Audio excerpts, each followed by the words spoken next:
accommodation for that.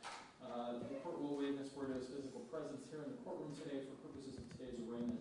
Ms. Bordeaux, let me go through the indictment with you here. The Delaware County Grand Jury has returned an indictment against you, and it charges you with several counts. Counts 1 through 4 are 4 separate counts of what's called aggravated vehicular homicide, second-degree felony for each of those counts. Each of those counts carries with it an indefinite prison term that is a mandatory prison term, minimum term 2 to 8 years, maximum term 3 to 12 years. Counts 5, 6, 7, and 8 are likewise charges of aggravated vehicular homicide. Those are all felonies of the third degree. They do carry separate penalties of up to 60 months on each count. Those are not mandatory terms as to 5 through 8. Mr. Hoffman, do you waive the formal reading of the indictment and advisement of rights today? We would waive advisement of rights, Your Honor, with reading of the complaint as well as any defects and service. Plea of not guilty today on all counts? We are plea of not guilty on all counts, Your Honor. You did say that the indictment has been served. Is that right? That is my understanding, Your Honor. Ms. Bordeaux, has the indictment been served on you? Have you received a copy of that? I have.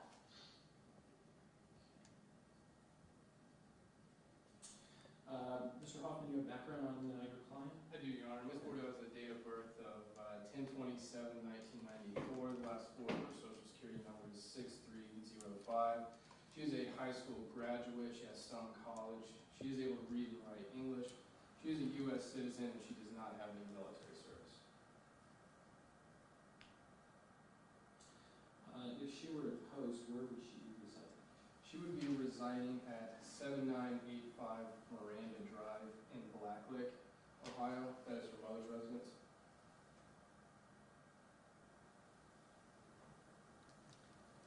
Very good. Thank you. Ms. Thompson. Thank you, Your Honor. The facts of this case are that on March 29th, 2021, at approximately 7:54 p.m., law enforcement was dispatched to the scene of an accident that was blocking the southbound lanes of I-71. Upon arrival, it was determined that the defendant had been driving in the leftmost lane of I-71 northbound, failed to maintain reasonable control of the 2008 Nissan Titan pickup truck that she had been driving, smashed through the metal cable barrier separating the north and southbound lanes, and slammed headfirst into a 2013 Toyota RAV4 that was traveling in the leftmost lane. The RAV4 and the Titan both ricocheted off of a Freightliner Cascadia that had been 2 lanes over from the RAV4. The RAV4 rolled several times, came to rest upside down, and the Titan came to rest right side up without having rolled. Within a minute or so, the Titan caught on fire. Bystanders were able to pull the defendant from her vehicle and remove her to a safe location on the side of the highway. However, the RAV4 exploded, and the bystanders were unable to rescue or recover the occupants of the RAV4. Upon further investigation that night, it was determined that there were 4 occupants inside the RAV4, an entire Powell family: mother Abigail Spurl, father Brian Spurl, son Bastian Spurl, who was 14 at the time, and Lincoln Spurl, who was 11 at the time. Later that evening, a warrant was obtained for the defendant's blood, which was taken at the hospital. The results confirmed that the defendant had 92.54 nanograms per milliliter of fentanyl and 59.77 nanograms per milliliter of norfentanyl in her blood. Upon speaking to the crime lab analyst, she was shocked at this result. This is an outrageously high amount of fentanyl to be present in someone's blood. It was so much so that it was one of the highest test results that the crime lab had seen. The state also received final autopsy reports on the victims in this case, which detail horrifically gruesome fatal injuries sustained during the crash itself, followed by near 100% charring of the bodies, such that it was referred to as a partial incineration in the autopsy report for the 14-year-old Bastian Spurl. Turning to the defendant's medical records, Your Honor, which were obtained by search warrant shortly after admission to Grant Medical Center on March 29, 2021, the defendant began experiencing severe opioid withdrawal and benzodiazepine withdrawal symptoms. She reported to the medical staff that she has been a fentanyl and Xanax user for several years, and she would obtain those drugs off the streets. During another conversation with medical staff on April 1st of 2021, she admitted that her, quote, significant other brought something in 2 days ago while she was inpatient that she took, which has likely prevented her from experiencing withdrawal symptoms up to this point. Ms. Bordeau began having seizures while in the hospital, which were initially thought to be epileptic, but one of them happened to be caught on the EEG machine, and it was ultimately determined to not have an EEG correlate. Therefore, the diagnosis was, quote, high suspicion for benzo withdrawal seizures along with benzo-seeking non-epileptic spells.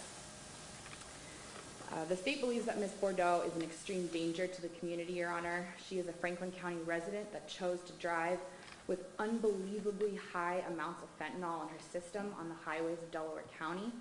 An entire family is gone because of her. Based on the Rule 46 factors to be considered, the state believes that the nature and circumstances of the crime charged warrant at least maintenance of the current bond conditions.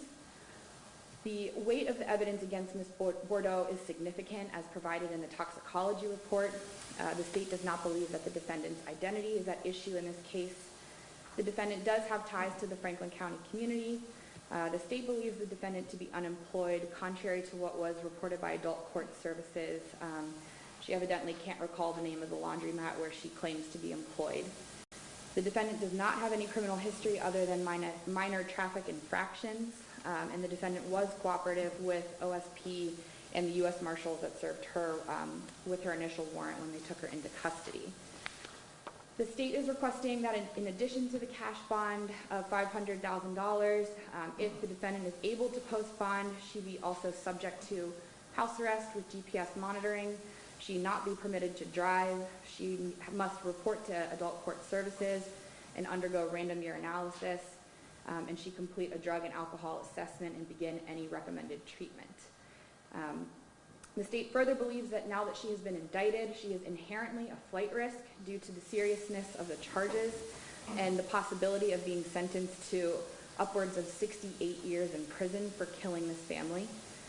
As we know, Your Honor, drug addicts don't take a straight path to recovery, and the state believes that the citizens of Delaware County cannot risk Ms. Bordeau choosing to take fentanyl again, or whatever drug she might be able to get her hands on, choosing to get behind the wheel of another car and driving on our streets.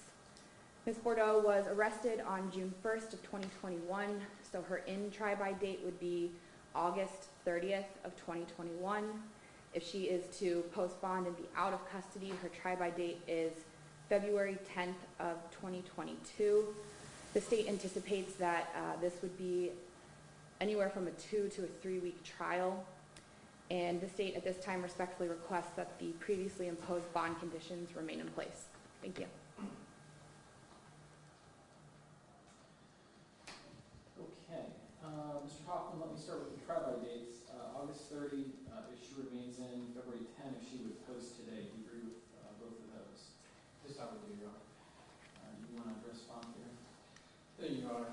Ms. Bordeau has known about the possibility of these charges since March. We're now here in June. She made no attempts to flee or otherwise evade prosecution. She actually turned herself in as soon as she was made aware that the original complaints had been filed. She reports that she had been enrolled in alcohol and drug treatment for intensive outpatient through Ohio Health. She's actually inquired about securing an inpatient bed. She reports to me that there would be one available to her essentially at any time.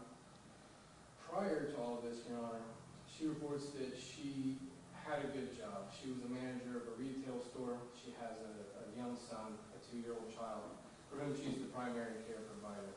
She has no other criminal record. She has no history of failing to appear for court. She reports that she's been experiencing seizures since February of this year, that she's actually been under the care of a neurologist.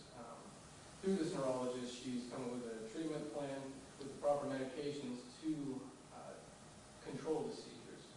Since she's been in the Delaware County Jail, she reports that she's not been able to receive the proper dosage, proper frequency, and timing of her medication, and that these seizures have returned.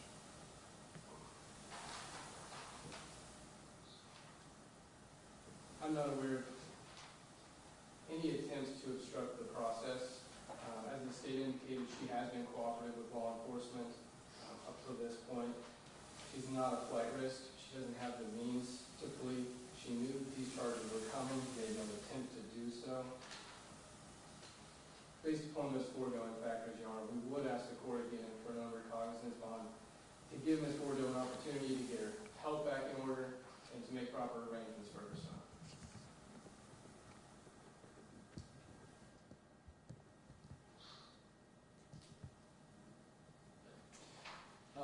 Let me give you a trial date, see if this would work. Is Ms. Hoffman going to be represented by the Public Defender's Office? Ms. Bordeau will be, yes, Your Honor. Okay. How about August 17th? That should be fine, Your Honor. Yes, Your Honor, that's fine. Does that work for the state? Yes, Your Honor, thank you. Let's look for a pretrial date here.